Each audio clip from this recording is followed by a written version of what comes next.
السلام علیکم۔ بسم اللہ الرحمن الرحیم۔ صبر کرنے والے بغیر حساب کے جنت میں جائیں گے۔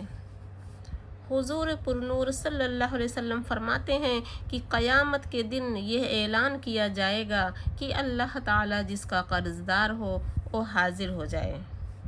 لوگ کہیں گے ایسا کون ہے کہ جس کا اللہ قرض دار ہو؟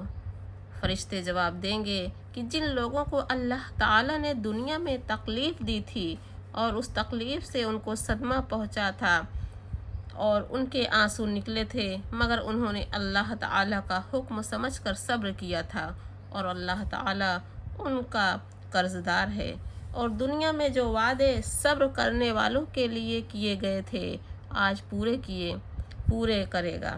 یہ اعلان سن کر بہت سے لوگ مرد اور عورتیں جمع ہو جائیں گے۔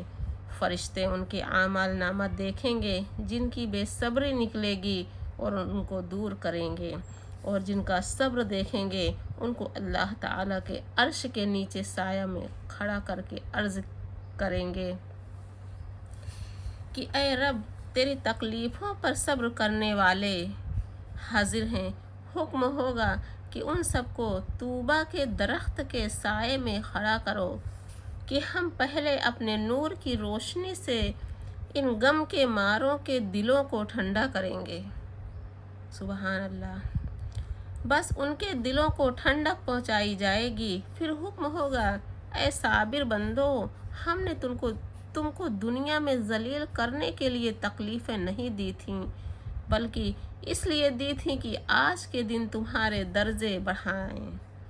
بس آج ہم ان غموں اور تکلیفوں کے بدلے تمہارے گناہ معاف فرماتے ہیں اور تم کو دوزخ کے عذاب سے بری کرتے ہیں۔ تم نے دنیا میں صبر کر کے ہم کو خوش کیا تھا، آج ہم تم کو خوش کریں گے اور بے شمار نعمتیں دیں گے۔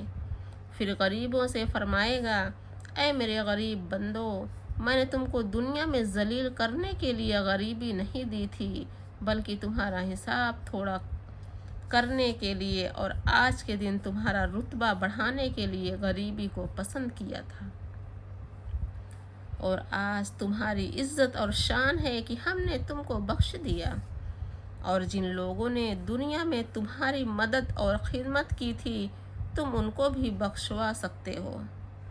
پھر ان بندوں سے فرمائے گا جنہوں نے اپنے بچوں کے مرنے پر صبر کیا تھا کہ اے صابرو، اگر ہم تمہارے بچوں کی موت لوح محفوظ میں نہ لکھتے اور تمہارے دلوں کو زخمی نہ کرتے تو آج تم کو یہ درجے نہ ملتے۔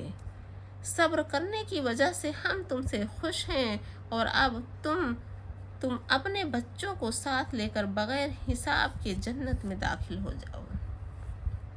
اب تم نہ کبھی مرو گے اور نہ کوئی غم اور تکلیف دیکھو گے۔ پھر اسی طرح اللہ تعالیٰ اندھے، لنگڑے، کوڑھی، بیمار وغیرہ مصیبت کے مارے ہوئوں سے فرمائے گا، اور سب غم زدہ لوگ مرد اور عورتیں اپنے اپنے رتبے کو دیکھ کر خوش ہوں گے۔ کوئی بادشاہ ہوگا، کوئی نواب جیسا ہوگا، کوئی امیر اور رئیس جیسا ہوگا۔ فرشتے ان کو براق یعنی جنتی گھوڑوں پر سوار کریں گے اور بڑی عزت اور شان سے جنت کے دروازے پر لے جائیں گے۔ جو لوگ اس قیامت کے میدان میں حساب دینے کے واسطے رکے کھڑے ہوں گے اور ان کی یہ عزت شان دیکھ کر کہیں گے یہ لوگ نبی ہیں یا شہید ہیں۔ فرشتے جواب دیں گے یہ وہ لوگ ہیں جن کو دنیا میں تکلیفیں دی گئیں، مگر ان لوگوں نے اللہ تعالیٰ کا حکم سمجھ کر صبر کیا تھا اور ہر حالت میں اللہ تعالیٰ کے تابعدار رہے تھے۔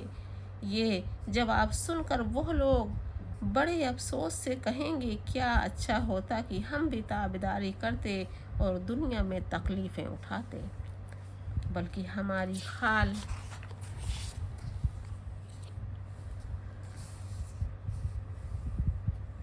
کینچیوں سے کاٹی جاتی کہ آج ہم کو بھی یہ عزت ملتی